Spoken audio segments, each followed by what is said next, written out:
I'm up here right now just to introduce Paul Mitchell, who is General Manager at Microsoft. Yes, he runs things. Previously, Paul had been the Senior Director of the Microsoft TV division.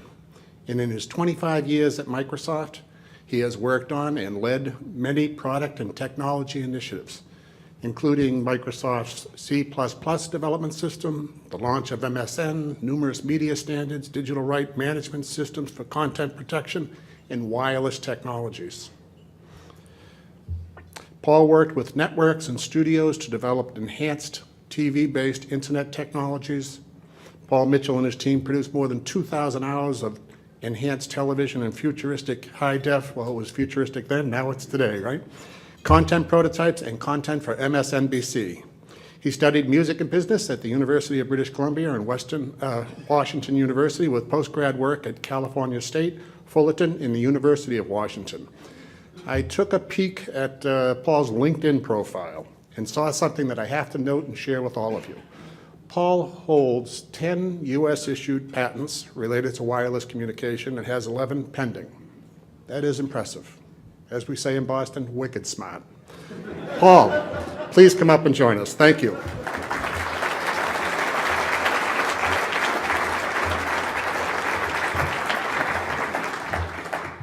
Well, thank you. If I push the button, you should see pictures. Maybe? Yeah, unfortunately, it's going to just keep giving me a reminder that I am supposed to get on an airplane in an hour and a half. Stop. Okay. I do want to call out Bob Nichols, since he referenced that we'd worked together. He was a real pioneer in this TV white spaces stuff, and I'll talk a little bit about TV white spaces later in the presentation, but he really went out on the edge when the technology was very early and a lot of people thought this is just nuts, and made it something that worked, that he's been able to sort of continue on, and he really deserves a big round of applause and congratulations for that.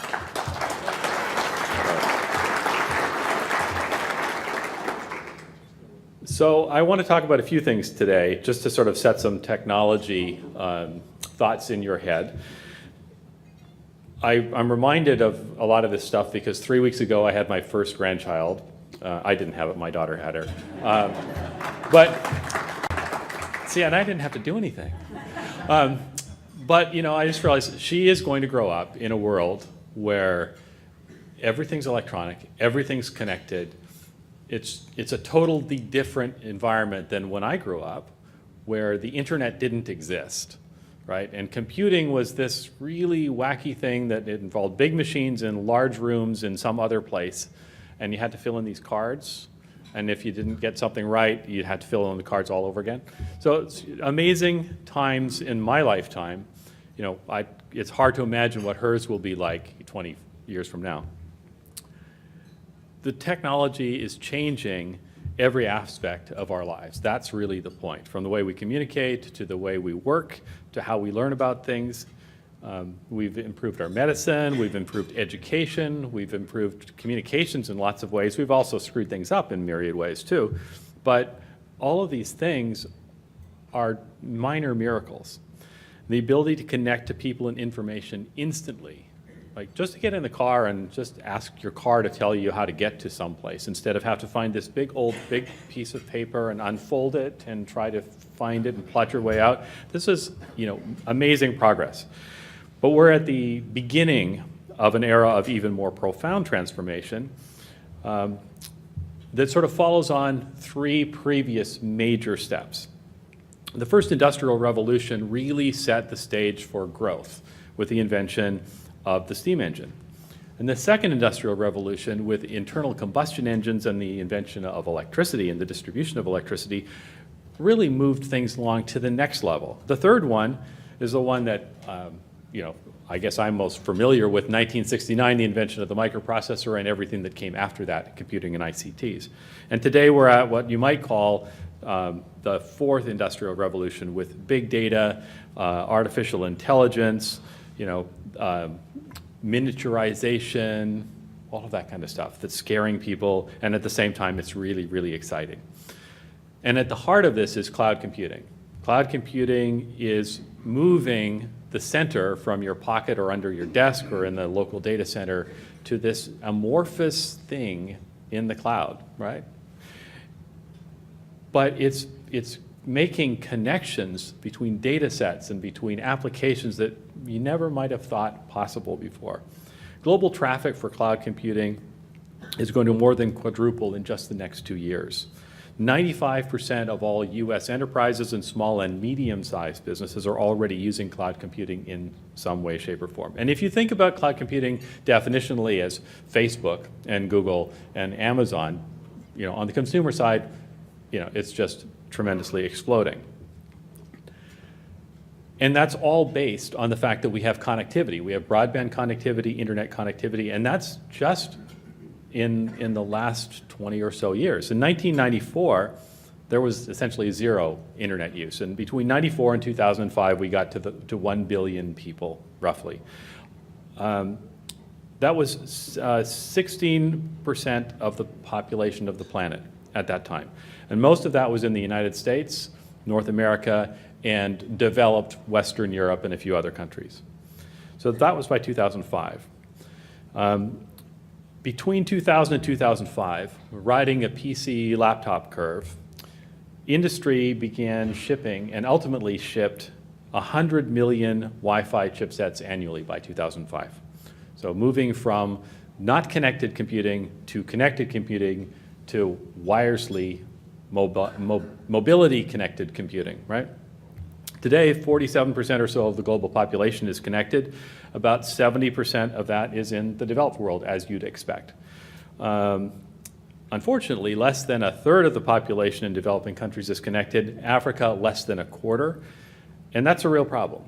It's a problem because as the divide gets bigger, and I heard some people talking about inequality, et cetera, as the divide gets bigger, we face different kinds of challenges interacting amongst our own society and with others.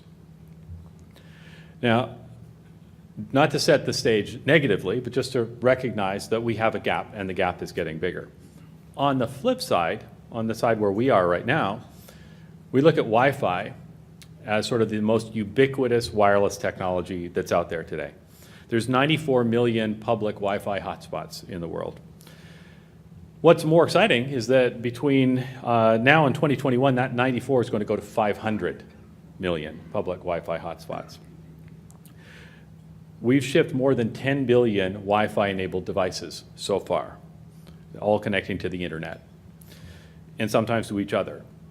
And all of this connectivity is riding on spectrum that is license-free, license-exempt, unlicensed, depending on where you are in the world. Those are the words.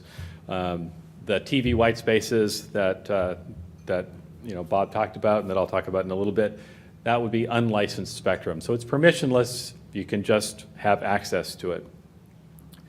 Today, in the United States, 55% of total internet traffic transits a Wi-Fi network. By comparison, 3.4% of total internet traffic transits a mobile network. So 16 times the amount of data transiting the Wi-Fi network than the mobile network. Now, mobile and Wi-Fi networks have to work together, and what's great is that mobile operators are working very hard to figure out how to balance and aggregate and basically make the experience better across the board. But this flood of data is translated into tremendous economic growth, $547 billion, right, in terms of economic surplus, $50 billion in terms of GDP. That's a lot of money, right? And with that, you can stimulate even more invention. Now, thinking about invention, all this wireless comes on the backs of imaginative, inventive people like Heinrich Hertz. He worked very hard to prove the existence of electromagnetic waves in 1886, and in doing so, he set the stage for a world he couldn't imagine. In fact, when he discussed his discovery, he said, "It's of no use whatsoever. This is just an experiment that proves that Maestro Maxwell, the guy with the Maxwell equations, for those of you who know, was right. We just have these mysterious electromagnetic waves that we cannot see with the naked eye, but there they are. Nice. And then somebody asked him, well, what are the ramifications of this? And he says, nothing, I guess. So reflect on that, because his discoveries led to everything wireless we now take for granted. The key fob for your car, the GPS, radio astronomy, medical telemetry, the Wi-Fi in this building, and even your microwave oven. Now, as the cloud becomes ubiquitous, based on wireless technologies, it's disrupting business models around the globe and driving economic progress. And it's creating all new ways for people to connect, and it's expanding access to healthcare and education and all of these really good things. But it's only doing those for those who are connected, even cows.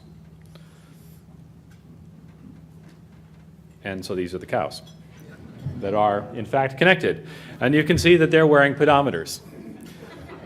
And then the pedometers are connected to Wi-Fi, and they are counting the number of steps that the cows are taking every day, every step, every cow in the dairy farm. So, do the cows need to take 10,000 steps a day? I don't know.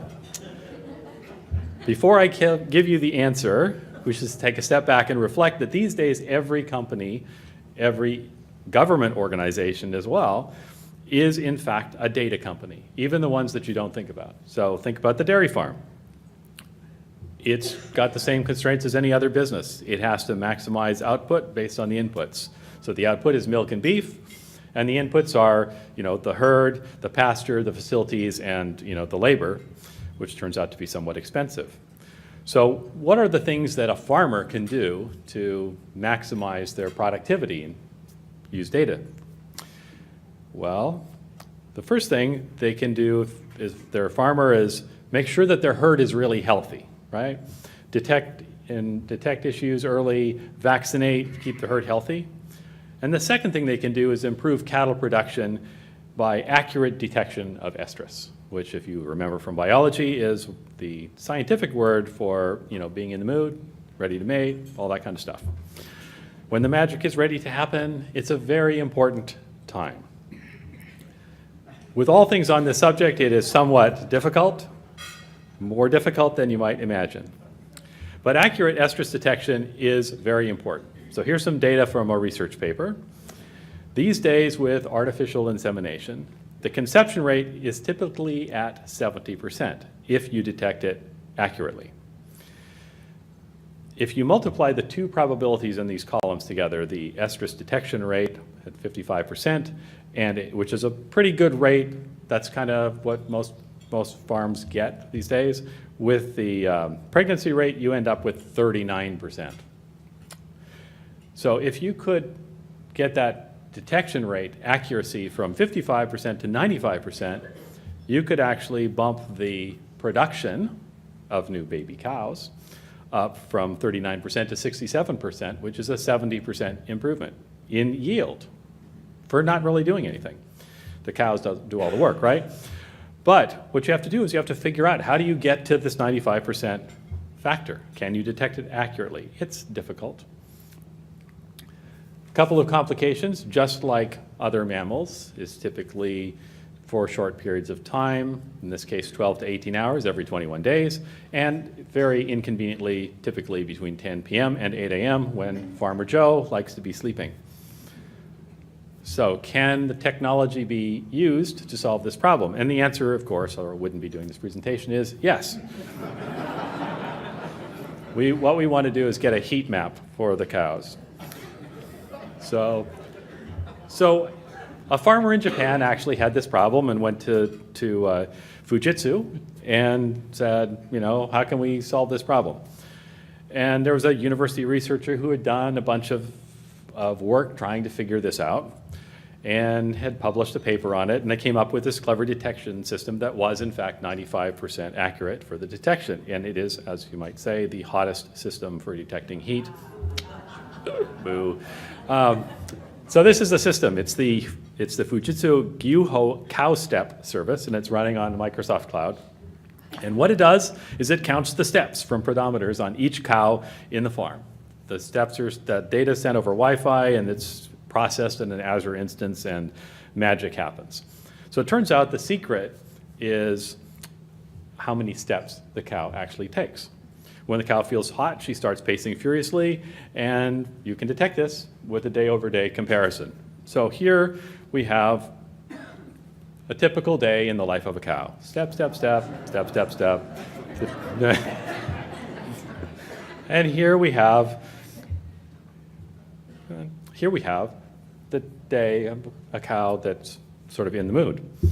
And you can see that there's a clear distinction between the yellow line and the green line. Well, it turns out that the beginning of estrus is important to detect, but there is, in fact, an optimum period after this, which is 16 hours. So 16 hours from when that starts is the best possible time to sort of make stuff happen. It turns out that there's another factor, which is that there's a magic window on both sides of the 16 hours. There's 16 hours, where if it's on the front side of this 4-hour window, if it's on the front side of this 4-hour window, then it's going to be probably a female cow. And if it's on the back side of the 4-hour window, it's going to probably be male. So with that, as a farmer, you have the opportunity to maximize your production and manage the herd the way you want. That's all made possible because you've got wireless technology, you've got cloud computing, and you've got this wacky little device on the cow. And somebody had the idea to try to figure this out. So it's interesting, it's fun. Obviously, that was a challenge and an opportunity, but there's broader challenges and broader opportunities ahead.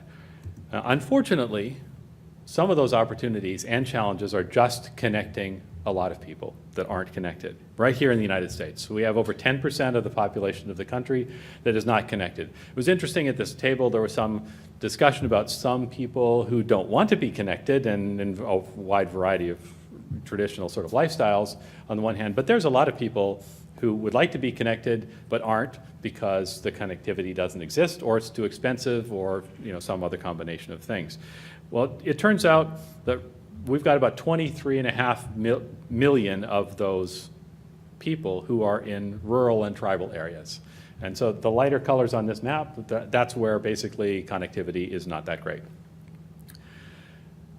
On top of that, on a global basis, we have nearly half of the global population is offline. So we've got an increasing global divide, which is certainly not helping with international diplomacy. Bottom line is that people who are not connected can't take advantage of any of these things. They can't count the steps of the cow. They can't figure out the things that we can take for granted when we're sitting in a place like this. And so our challenge really is to solve that problem, and starting within the United States. Because as we sort of reflected over the course of the election and a lot of what's happened here in the last 6-9 months, we recognize that there's big gaps in our own country that we haven't really been paying as much attention to as we should. So we launched an airband initiative, that's what we call it. And our initiative aims to kickstart the solution to connecting those 24 million rural people by July 4th of 2022. So our commitment, Microsoft's specific commitment, is we will invest in projects, partnerships, and programs that will connect 2 million people, so roughly 10% of that, by 2022. So we'll take that responsibility through combined private sector capital investments that are focused specifically on expanding broadband. We'll do coverage through new technologies as well as existing legacy technologies. Whatever the toolkit is there's a big batch of tools, and we want to make sure we use the right tool for the right job. And TV white spaces is one component, but there's a host of others. One of which is also fiber, because it's critical that we've got high capacity fiber backhaul in all the right places, right? And of course, to do this, it's not just us. It's us and partners and public sector through targeted partnerships. Our technical approach is really designed to solve the problem, not to be a slave to any particular technology vendor, service provider, or whatnot. And so we're trying to be a catalyst. And we've actually had some reasonable amount of experience in doing projects. for the last several years, starting with Bob's project. He was really one of the very first ones. But we've had different projects around the world, a lot of them in Africa, where initially we sort of looked at it from the perspective of, gosh, if we can solve a problem in Africa, we can probably solve it anywhere, because there's a place with no electricity and no real infrastructure. It turns out that's maybe a little overly simplified, but we did learn an awful lot. And we think the time is right for us to be able to solve this problem definitively in the United States, because we've had advancements in technology, we've got newly adopted technical standards, and we've seen amongst the ISPs and wireless carriers, providers, real innovations in business models and a willingness to think a little bit outside the box. And of course, there's been growing demand for cloud services and just an entirely new sort of universe of applications and services that are made available now through mobile devices and in every other format. So here's an example.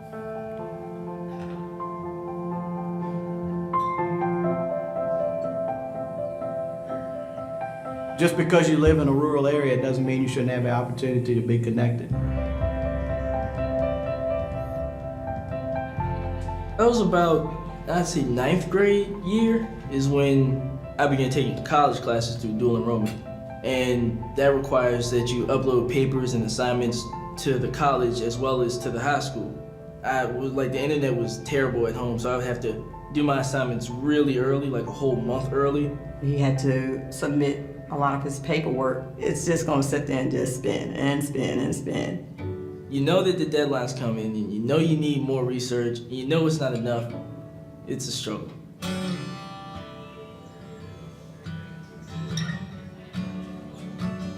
In the beginning of the semester, one of the questions I asked the students, just a show of hands, who has internet access? And typically, just a few. Right there, that tells me that I have to be a little limited in any kind of homework assignment I give.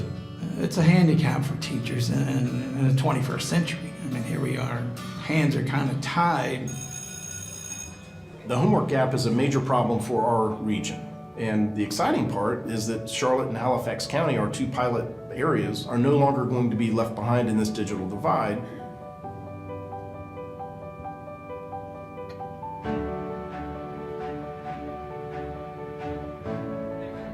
TV white space is a new technology that the FCC has allowed vendors to transmit broadband connections wirelessly over previously unused airwaves.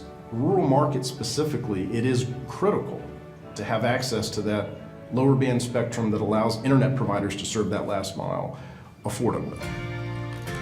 The goal is by fall to have about 250 connected, and we're hoping to have 1,000 families connected soon after that. It's going to open the doors to economic development and allow the people in our area to have access to a world-class education. It was a dramatic increase in productiveness and efficiency. Dylan has a small antenna at his home, which is connected to a TV white space device, turns on his laptop, connects via Wi-Fi. I don't know the tech side, all I know is it works. Now that I have TV whitespace internet, I can use the cloud, and my grade actually shot up going forward with TV whitespace. I got high B's and A's. This is where I grew up and I love it. I'm a country girl. Just train our kids so they can stay home and have that knowledge, and then they can bring it back here so that our community can grow. TV whitespace held up very well with my college application. Once I graduate, I'll be going to attend Old Dominion University in the fall, studying computer science. And I'm very excited to go.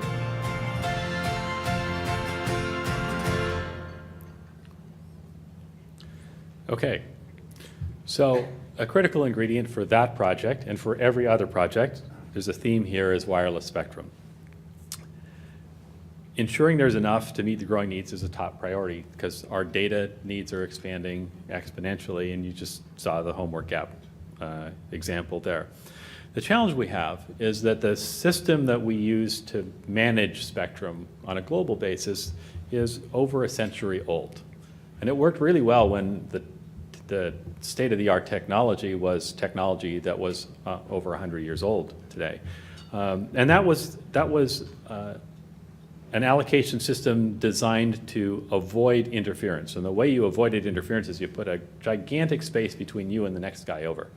And it's like, you know, you consider this table and all the rest of you have to go over there. You'll never interfere with him, right? And that worked really well. But we have much better technology today. Now we can take advantage of sharing. We can figure out, like the parking lot example that you see here, is those are all reserved spaces and there's no cars parked in them. It's kind of a waste, especially if there's cars circling the block trying to figure out where to park. What if somebody could park in one of those spaces while the guy that's got the reserved space isn't using it? So we have technology to do that, and that's essentially what the TV white spaces technology does in the TV bands. And that's critical, that getting this idea of sharing spectrum into the sort of common lexicon in a world where for the vast majority of time we've relied on exclusive licensing. Now, exclusive licensing is really important, so don't mistake me. I'm not saying we shouldn't have exclusive licensing, but we need to add this sharing capability to our toolkit in ways that will allow us to expand utility for everyone, and that is essentially the goal.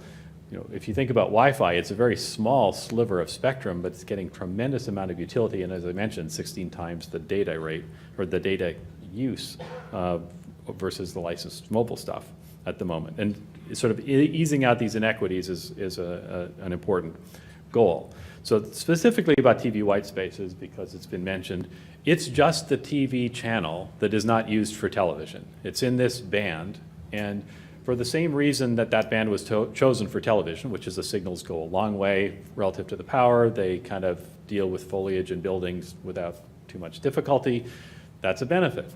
And that's equally a benefit for broadband as it is for delivering classic television programming. So here, you can basically see the typical Wi-Fi transmission will go about 100 meters, and a TV white spaces transmission, the Wi-Fi is at 2.4 gigahertz or 5 gigahertz depending, and the TV white space is in 600 megahertz, so it's down a ways, right? Lower frequencies, goes farther relative to the power, and that goes out about 10 kilometers.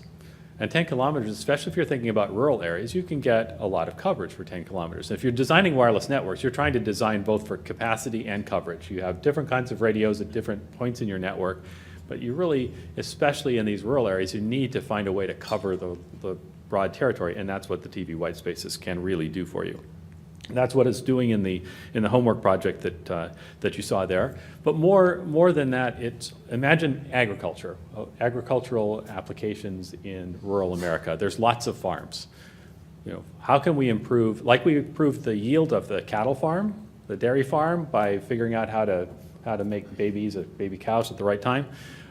What can we do to improve the yields of our agricultural farms? So here's an example from right here in Washington. This area is known as Stewart's Landing, and this is Dancing Crow Farm. One of the world's problems is yield. How do you double the yield by 2050 to feed the growth of the population in the world? This is a project that we recently started. What we want to do is we want to enable data-driven farming. The first goal is to give a real-time view of the farm, the real-time pulse of the farm to the farmer, saying, hey, this is what your farm is doing right now. So how do you even connect these farms to the internet? It's so far remote, the cell carriers have very little incentive to provide connectivity in the farms.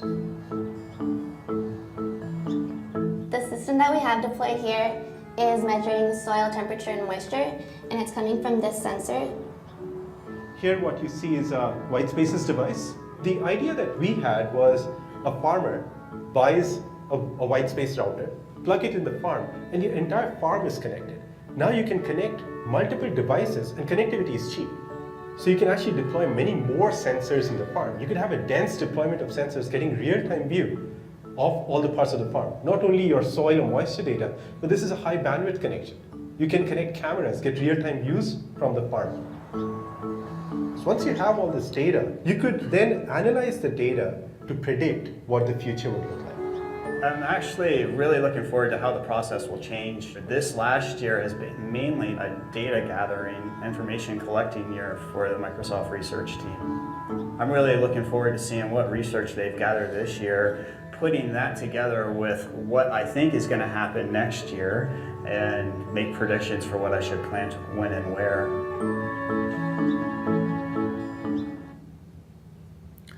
Okay, so it's not all private sector. We have to have the public sector involved in solving these challenges. And that is at multiple levels. And you are many of the people who can help with that, or you know people who can help with that, or you know people who can help with that.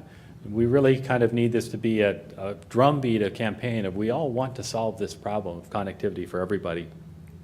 So the FCC, of course, has probably the most critical role right now relative to wireless, and that's just to make sure that it enacts rules that enable wireless to work, that enable some degree of certainty.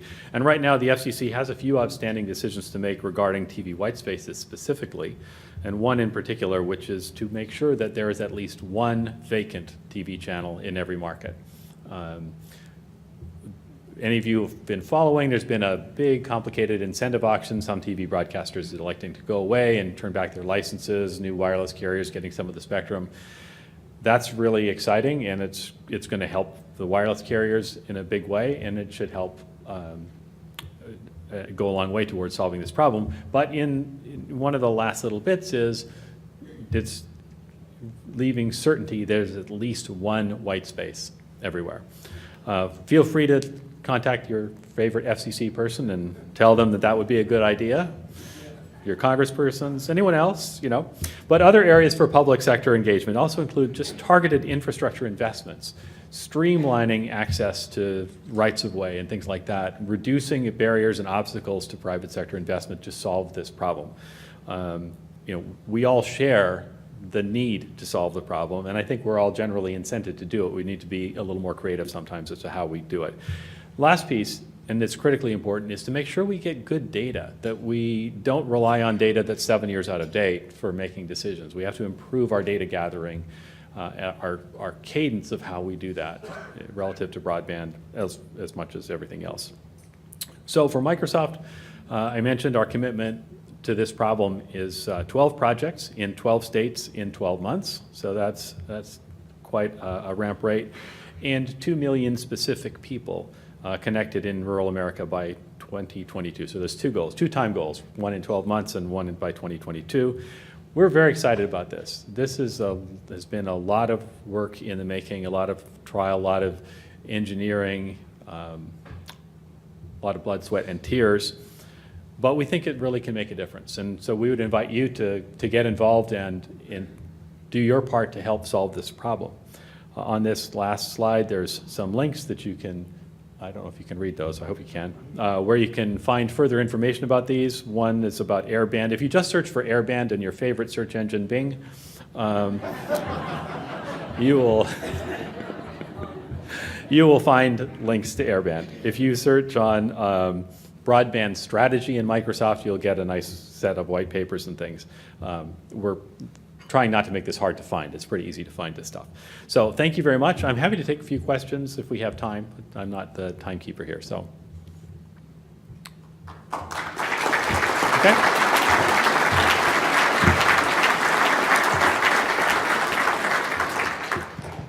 Hi, I'm Angela Siefer from the National Digital Inclusion Alliance.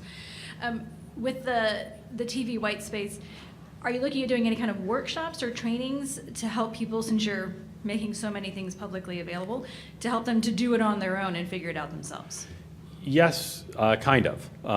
So we do have white papers and technical manuals and things like that that are available for download, and all of the radio vendors do as well. And a lot of this is moving towards the simplicity of Wi-Fi. That's the goal, where you can go into Best Buy and buy a Wi-Fi router, plug it in, and amazingly it works. There is some network design issues that are important to figure out because the transmissions go farther. We are happy to help people. As mentioned, we're working with partners. People are flooding our inbox actually, and we are trying to be very responsive to what's coming on the inquiry side. So, others? No. In that case, well, thank you very much. I've appreciated your attention and enjoy the day.